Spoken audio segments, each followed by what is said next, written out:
Kisah Ali bin Abi Thalib radhiyallahu an, remaja pertama yang masuk Islam. Ali bin Abi Thalib adalah khalifah pertama dari keluarga Hashim. Ayah ibunya berasal dari keturunan Bani Hashim. Oleh karena itulah, dalam dirinya terdapat sifat-sifat inti keluarga Hashim yang dikenal sebagai keluarga yang mulia, yakni sifat kebangsawan, kekuatan, keberanian, kecerdasan, dan kepahlawanan. Ayahnya adalah Abu Thalib bin Abdul Muthalib bin Hashim bin Abdi Manaf, dan ibunya bernama Fatimah binti Asad bin Hashim bin Abdi Manaf. Ibunya memberikan nama kepadanya Haidrah, mirip dengan arti nama ayahnya Asad yang artinya singa. Tapi kemudian ayahnya memberi nama Ali. Bagaimanakah perjalanan keislaman Ali bin Abi Thalib? Diriwayatkan bahwa penyebab keislamannya ialah ketika Ali melihat Rasulullah SAW bersama Bunda Khadijah radhiyallahu an sholat secara sembunyi-sembunyi. Ali bertanya tentang apa yang dilakukan Rasulullah dan Khadijah radhiyallahu an. Lalu Nabi SAW menjawab, "Ini adalah agama Allah yang dipilihnya sendiri dan mengutus para rasulnya. Aku mengajak kamu kepada menyembah Allah yang satu, esa, tunggal, tiada sekutu baginya, dan beribadah hanya kepadanya, dan mengkufuri Lata dan Uzza."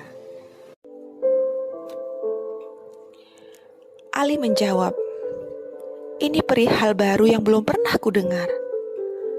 Oleh karena itu aku tidak bisa memutuskan sesuatu sebelum membicarakannya dengan ayahku Abu Thalib." Mendengar jawaban Ali, Nabi SAW tercekat karena beliau tidak ingin persoalan ini tersebar. Maka ia berkata kepada Ali, "Kalau kamu belum mau masuk Islam, perihal ini harus kamu rahasiakan." Maka semalaman itu Ali tidak dapat tidur. Ia berpikir keras dan merenungkan ajakan Nabi SAW. Dan ternyata Allah memberi hidayah kepadanya. Maka keesokan harinya ia menghadap kepada Rasulullah untuk menyatakan keislamannya.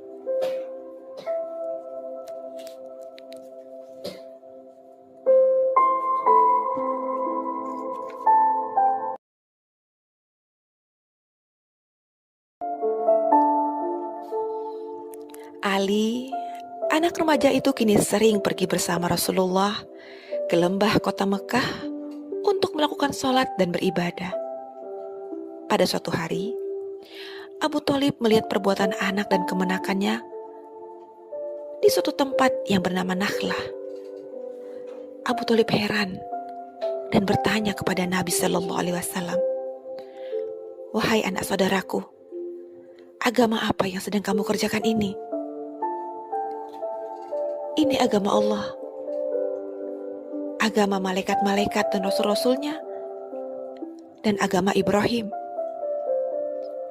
Allah mengutusku kepada seluruh hambanya, dan engkaulah yang paling utama menerima nasihat dan dakwahku kepada petunjuk Allah. Engkaulah yang paling utama menyambut seruan Allah, dan engkau pula yang membelaku untuk memperjuangkannya." Jawab Nabi SAW. Abu Thalib kemudian menjawab, "Aku tidak bisa meninggalkan agama nenek moyang kita dan tradisi ini."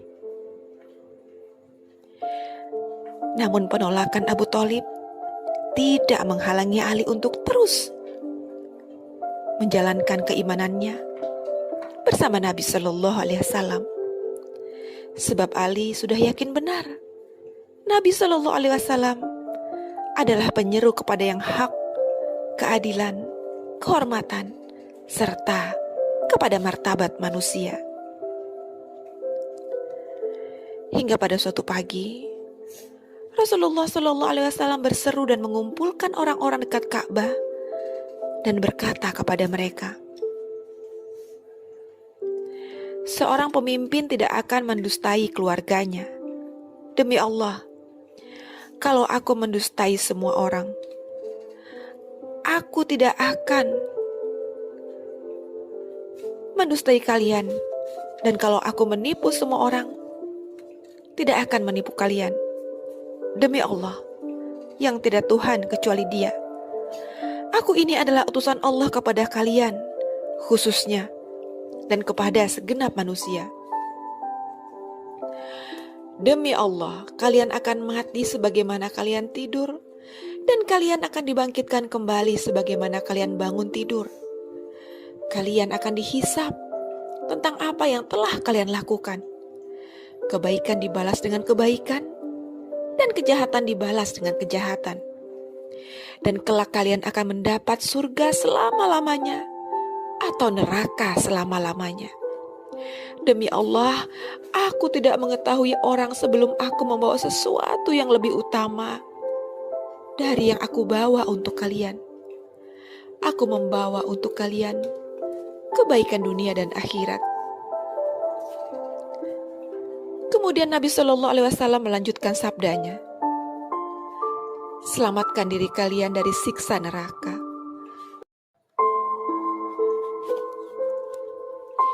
Kemudian Nabi Shallallahu Alaihi Wasallam melanjutkan sabdanya, "Selamatkan diri kalian dari siksa neraka. Sesungguhnya aku tidak bisa menolong kalian dari siksa Allah. Sesungguhnya aku hanyalah seorang pemberi peringatan nyata bagi kamu dari siksa yang pedih."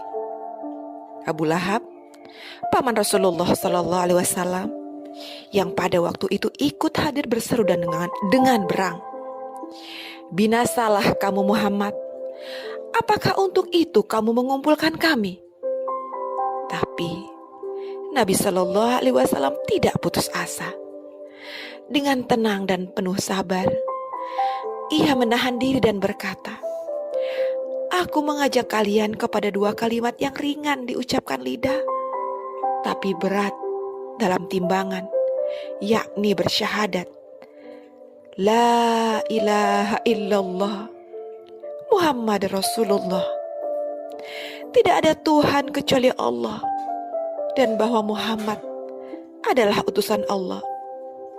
Siapa yang menyambut ajakanku dan ingin ikut mendukungku?" Ali, si pemuda remaja itu, bangkit di tengah-tengah kerumunan massa dan berseru, "Aku ya Rasulullah, dan aku yang paling muda usianya di sini." Tidak seorang pun dari yang hadir menerima ajakan Nabi Shallallahu Alaihi Wasallam kecuali Ali. Dialah orang pertama yang bersedia berkorban untuk Rasulullah. Ketika tidur di tempat Nabi Shallallahu Alaihi Wasallam pada waktu rumah beliau dikepung dan akan dibunuh menjelang hijrah ke Madinah, Alilah orangnya.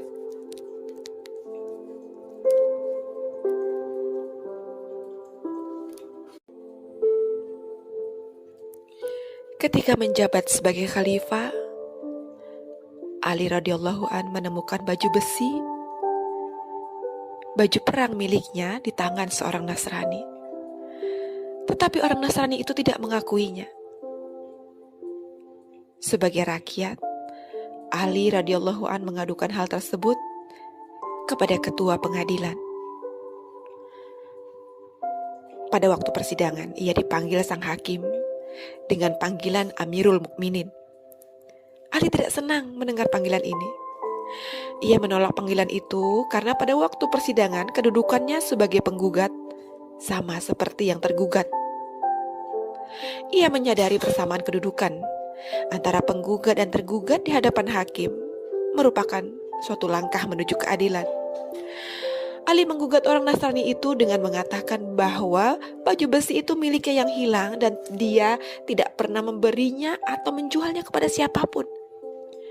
Hakim Syurai bertanya kepada tergugat, "Apa jawabanmu terhadap gugatan itu?"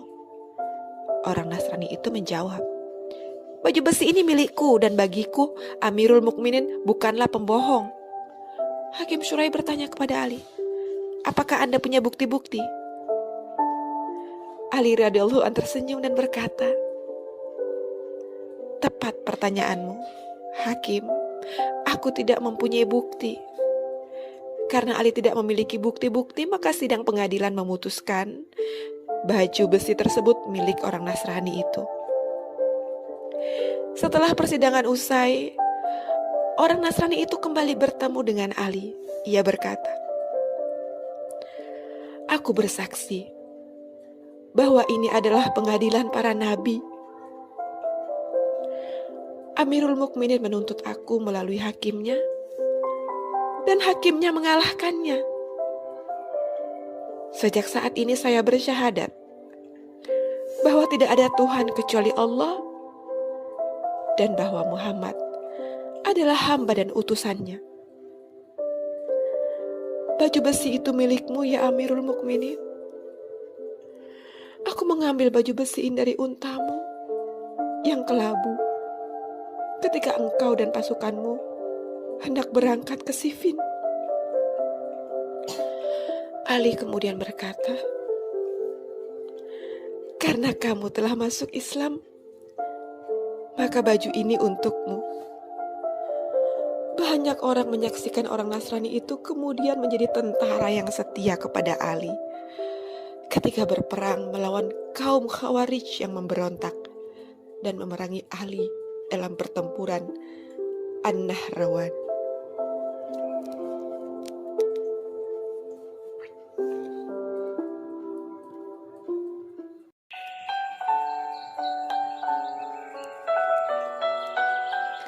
Dalam perang Khandaq, kaum musyrikin yang berjumlah 24.000 prajurit mengepung kota Madinah dengan ketat dan berusaha menyerbu masuk.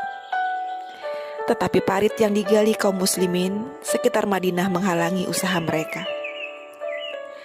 Setelah beberapa kali mereka berusaha masuk, beberapa orang kaum musyrikin akhirnya berhasil menerobos masuk lewat celah pertahanan yang lemah.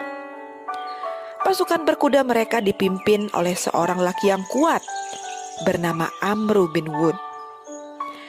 Amru bin Wud kemudian berteriak dan berseru, "Ayo, apa ada yang siap berduel?" Mendengar tantangan ini, Ali radhiyallahu an meminta izin kepada Nabi Shallallahu alaihi wasallam untuk menghadapinya. Mula-mula Nabi mencegahnya, tapi karena Ali terus mendesak, maka akhirnya baginda Rasulullah Shallallahu alaihi wasallam mengizinkannya.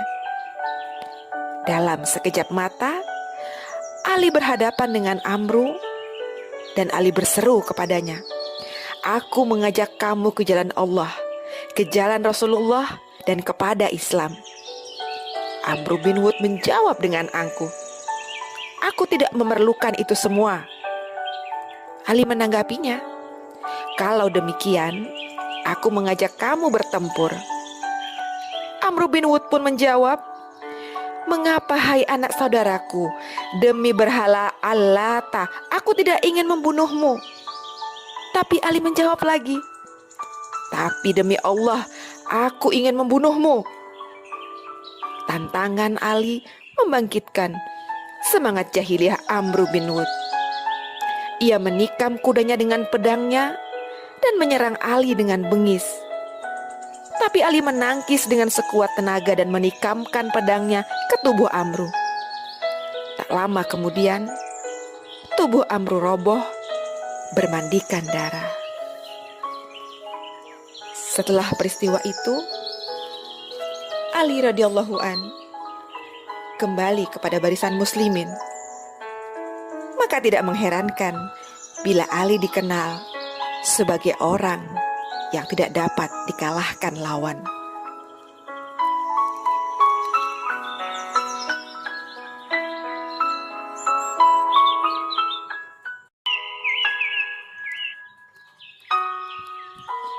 Kisah sebelumnya telah dijelaskan bahwa terbunuhnya Utsman radhiyallahu an merupakan awal dari rentetan fitnah yang melanda kaum muslimin. Oleh karena itu, masa kekhalifahan Ali radhiyallahu an merupakan masa-masa yang amat sulit. Persoalan semakin rumit dan keadaan semakin meruncing, yang akhirnya menimbulkan ketidakstabilan dalam jajaran tentara. Penduduk Irak membangkang dan penduduk Syam menyebarkan isu. Mereka mengatakan bahwa berdasarkan keputusan 2 orang penengah, telah ditetapkan bahwa yang menjadi khalifah seharusnya Muawiyah, bukan Ali radhiyallahu an. Menghadapi banyaknya fitnah dan pembangkangan yang timbul, Ali menjadi semakin lemah hatinya dan ia merasakan kekhalifahannya akan segera berakhir. Dari kalangan Khawarij, ada 3 orang yang membangkang dan memberontak terhadap Ali dan Muawiyah, yaitu Abdurrahman bin Amru, yang dikenal dengan Ibnu Maljam, Al-Mubarak bin Abdullah At-Tamimi, dan Amru bin Bakar At-Tamimi. Mereka telah bersepakat hendak membunuh Ali bin Abi Thalib, Muawiyah bin Abi Sufyan, dan Amru ibnul Ash. Mereka berikrar membunuh atau terbunuh. Niat itu mereka laksanakan pada malam 17 Ramadan. Mereka masing-masing mengasah dan meracuni pedangnya. Ibnu Maljam pergi menuju Kufah di Irak. Pada waktu fajar, ketika Ali tengah menuju masjid untuk sholat subuh, ubun-ubun kepalanya dipukul dengan pedang, sehingga darah mengalir membasahi janggutnya. Tapi alhamdulillah, Ibnu Maljam berhasil ditangkap dan Ali segera dibopong ke rumahnya. Lalu Ibnu Maljam dihadapkan kepada Ali yang lantas bertanya kepadanya, "Hai musuh Allah, tidakkah aku berbuat baik kepadamu?"